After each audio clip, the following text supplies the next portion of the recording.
You're listening to 88.1 WMHS. This is Mr. B live here in the studio, interrupting alternative hour for good cause right now. We have a special guest here in the studio. We have Big Homey. And so he introduced by his actual name to me. So I know your first name, but I'm not going to say it because I'm not sure. Do you like that mystique of having your stage name? I do like my stage name, but usually I introduce myself as my name is Jeffrey Banks, poetically known as Big Homey. Oh, I like that. Poetically known. Mm-hmm. So I have a nickname. My nickname is Memphis. Okay. So I'm going to try using that next time my friends call it. That's Greg Bolden, poetically known as Memphis. I like that. I'm writing that down. That's good. That's real good. So, Jeffrey, you're here, poetically known. I'm writing. I love that. You're here to talk to our JDG program earlier today. Yes. And you've traveled and done poetry yes. in a lot of different places. Mm-hmm. So I guess we're curious. Tell us a little about what is your background. When did you get started in this? Let's start from there. Well, I mean, I did write songs in grade school, but not to put my age out there. But some years later, but I mean, I've been doing poetry since 2003. I'm from the Washington, D.C. area. So there's a large performance poetry known as spoken word. So I did that. A lot of people might call that creative therapy. Sure. But evolving from that, I was able to produce the album. It's allowed me to tour mostly the East Coast. But I mean, I've also performed in like Alabama, Illinois, and California. And I've also had a chance to go to numerous college campuses. Okay, so spoken word. Mm-hmm. There was an artist that I know. He's a philosopher, musician, everything else. Henry Rollins. Okay. He's got like a PhD basically in philosophy, and he does a lot of spoken word about politics and where things are. Just curious, what's the difference between spoken word and something like beat poetry? Is there a difference, or are they in the same category? You said beat poetry. I have heard that, but a lot of times people will say either a stage poet, which would be performance poetry, or a page poet, to whereas it helps you to sell books when you have books, but they're not so much performing it, they're reading. Okay. And because a lot of people just think, when they think poetry, they think roses are red, violets are blue, or they just do the snaps. They think that's sure. boring of a poetry reading, but they don't realize the animation. They think that I'm very laid back and reserved, which I am, but when they see me perform, they're like, oh wow, like I didn't know that right. It was in me. Was there anything that you could do for us that live here on the radio, or does it not translate well on radio? What's your thoughts? Oh no, it translates well on radio. In years past, with some of the popular stations, they would have a poetry night. Love Jones Poetry Cafe, WPGC 95.5 in DC. I've done a couple things for WHUR 98.3, which is Howard University Radio. I've done their poetry show a couple times. Nice. So I have done stuff on the radio. Is there any particular theme you want to hear, or what type of themes do you have right now? I mean,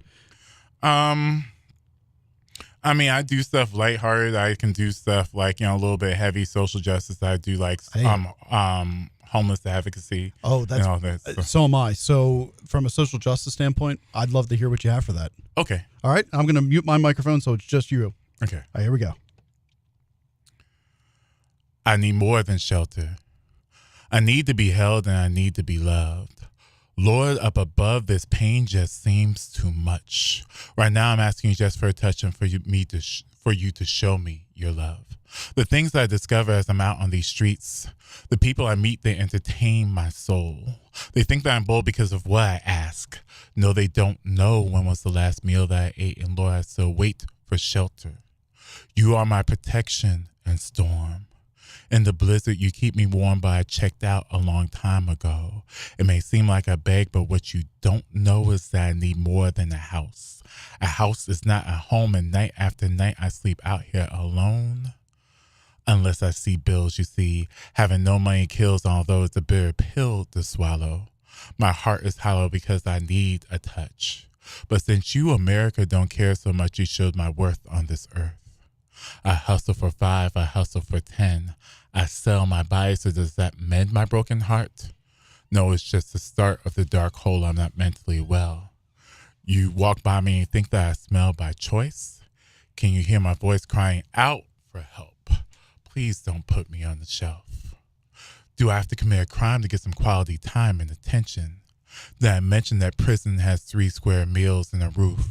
Who really cares if I'm aloof? I'm used to being alone. And although I don't condone crime, the cell gives a quality peace of mind in a Willie Lynch way. The imprisoned mind is where I've stayed, so the only way I can escape is to take a hit. I'm tired of this, so anything to numb the pain, a drug, a drink is not in vain, because I hope that this misery will stop. This person I am not. But you don't know this, so you go and diss me and my intellect, failing to give me respect when I have 3 college degrees. The employers, what they fail to see are my college loans. Now, I don't condone crime, but when I spend so much time for naught, tell me please what it is that I ought to do. I am so through. Because of Willie Lynch, I sleep on this bench because the shelters aren't safe. The little that I make is stolen. So you with the Benz who is rolling, how about a job? How about some love? I learned of this Jesus that you're speaking of. On earth did the King of Kings bling bling? Or was his joy in maid strength? Birds and foxes have their own beds, but how did the Son of Man lay his head? I really want better. I want to do right. So as I write this letter and I continue to fight for my voice to be heard, you see, when you take the time to say just one word, you have the power to change my life.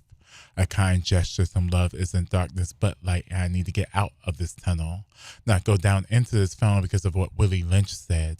Please free my imprisoned head from the darkness and circumstance. Please don't strip me of my pants and emasculate me. Like in the 60s, I am a man, and I serve a God of a second chance. So won't you obey him and give that to me? Thank you.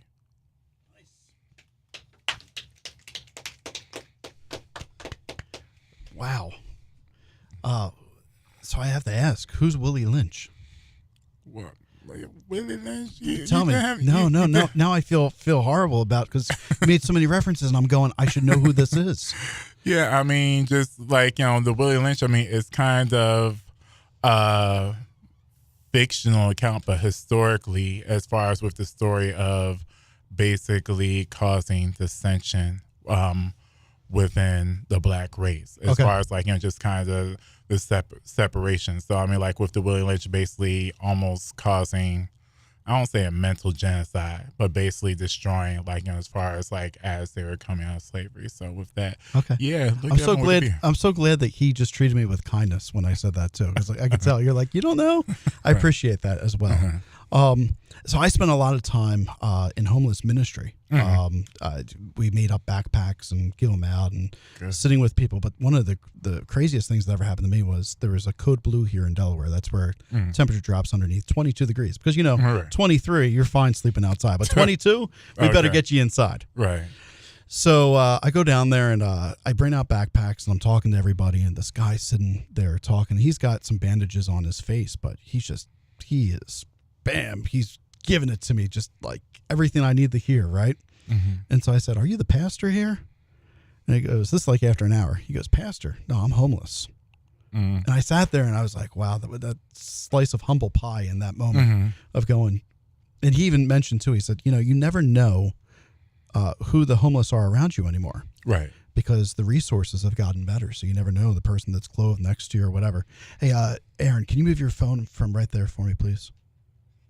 Thank you. That's a little bit better, I think. Okay. It's one of us. I don't know.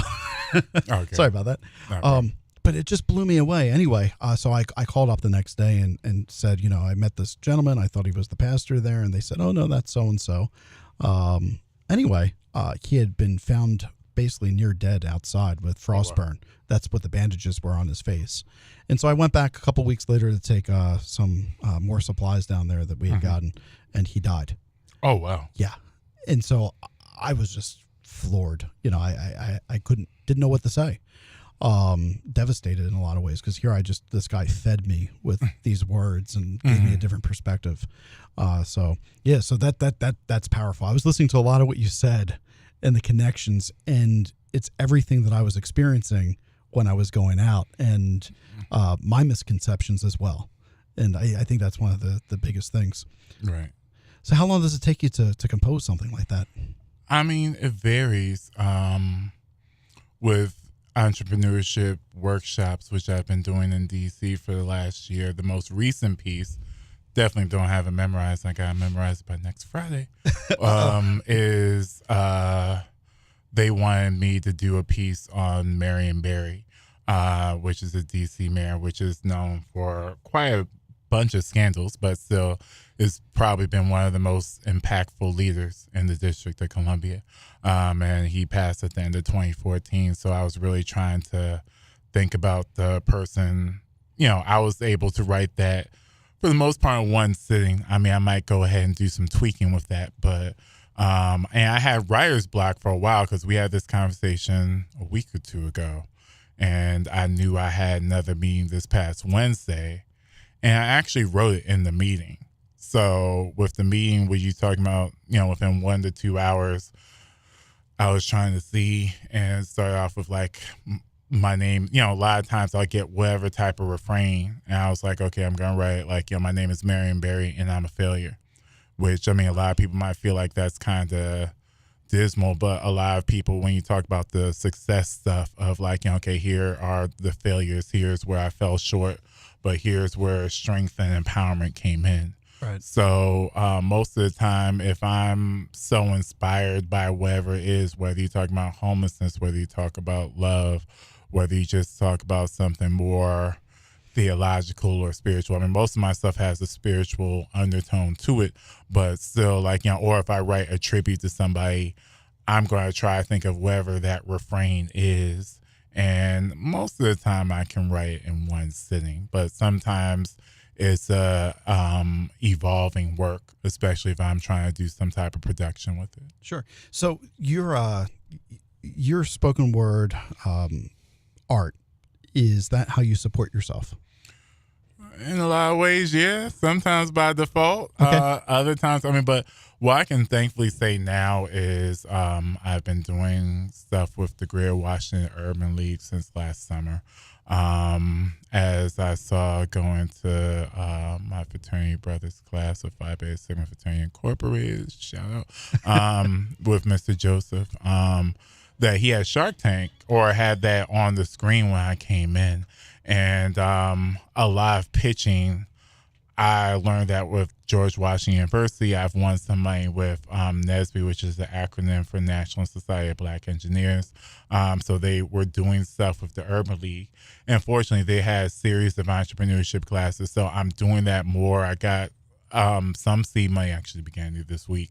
It was a long time coming because they promised it to me a few months ago. But I finally got, praise the Lord, this past Monday.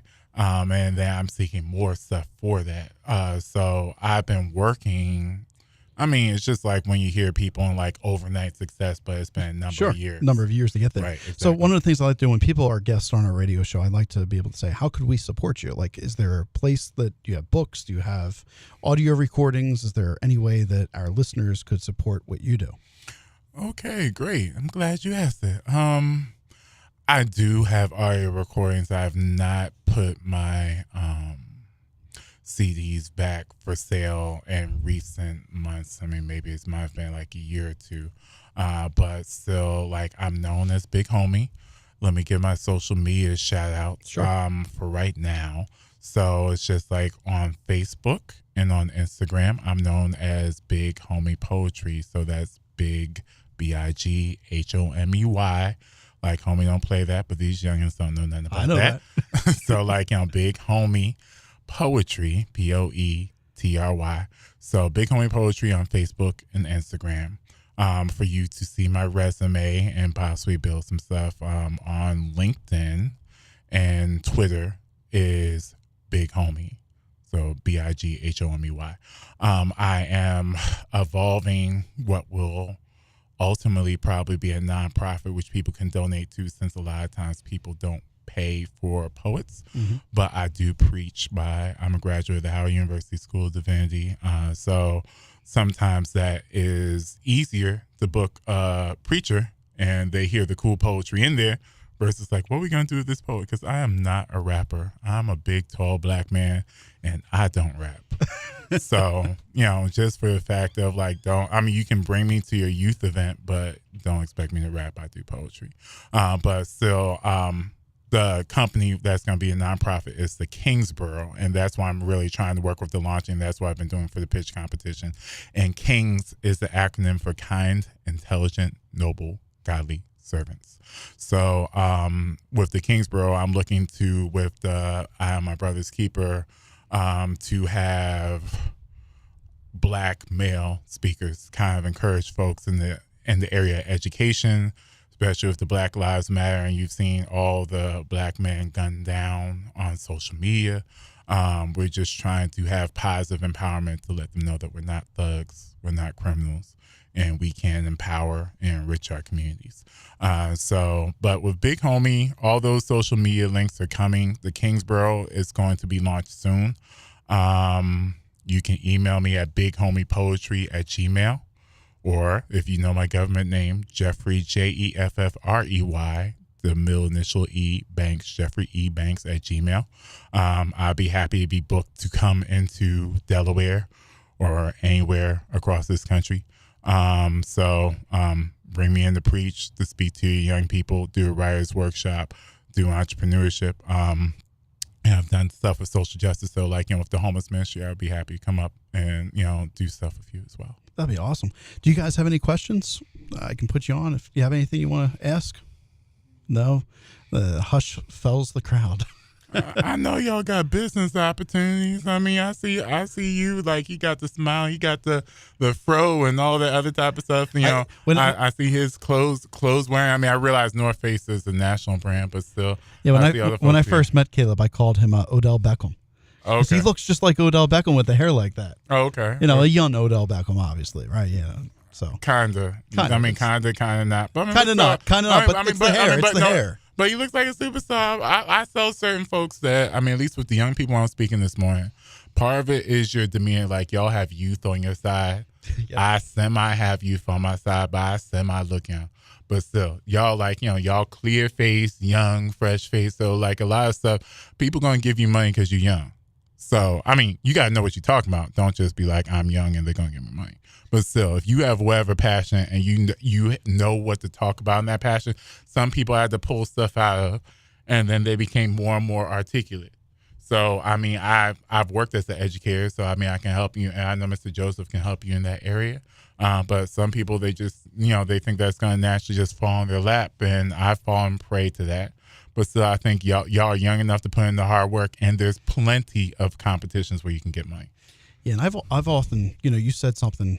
Go ahead, Caleb, your microphone. I was going to ask if you asked him why did he start poetry, like what made him get into it. I asked him when he started. He said in grade school, correct?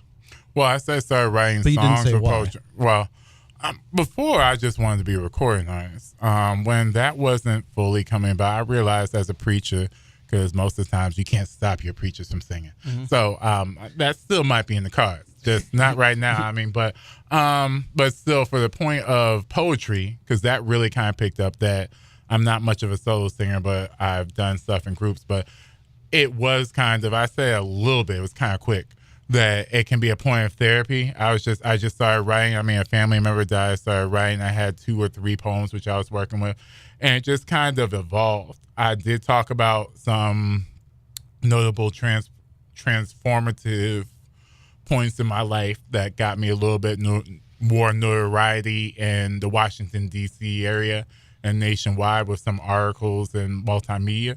But initially, especially poets, it's usually like you got something to get off your chest. And then once you find your voice, a lot of times you copy people, and which not necessarily bad because you can emulate, but then you find your voice. Like when my favorite poet had a favorite poem of me, that was so inspiring to me because I'm still inspired by his writing. But still okay, he enjoyed some things that I did. That was so major. But still, usually it starts with you have something to get off your chest, and then I realized I could make a business out of it. There you go. Aaron, anything? I'm just taking everything in. You awake? Yeah. Okay, that's good. It's Friday, so you know. That's awesome. I really appreciate you taking the time to come down to Thomas McCain and talk to the JDG group, as well as spend time here in our studio. This is an FM radio station, so you are broadcasting out to people right now. 88.1. So awesome. 88.1, okay. 88.1 WMHS. And I've recorded this as well, so I'll put this up on YouTube so you have a little bit of record for it. If you have social media, you can put that out. I would love to we'll see take care of how that. this looks on YouTube. I made sure before we went live that hopefully I don't have any crust in my eyes or You look good, my man. You're good. That works. Okay. Excellent. So I always like to tell everybody that's a guest, is there a song that you would like us to play you out to? I can't guarantee we have it, but I will certainly look. Only thing, I might as well just say what comes to mind now. I know When Doves Cry can be inspiring with Prince. Lose Yourself got some profanity. And I said I'm not an Eminem fan, but I do love that song. So. Do you want When Doves Cry? I have it. When Doves Cry can work because, I mean, I didn't really think about it. If I had a little bit more time, I might have, picked something different. But When Doves Cry, I mean, I'm not sure what gospel you have. So even though it's secular, I have no problem with secular. So When Doves Cry works. Okay, sounds good. So this is Prince, When Doves Cry. We've been listening to Jeffrey Banks, poetically known. Got As it? Big Homey. As Big Yes. Homey. Make sure you check him out on Facebook.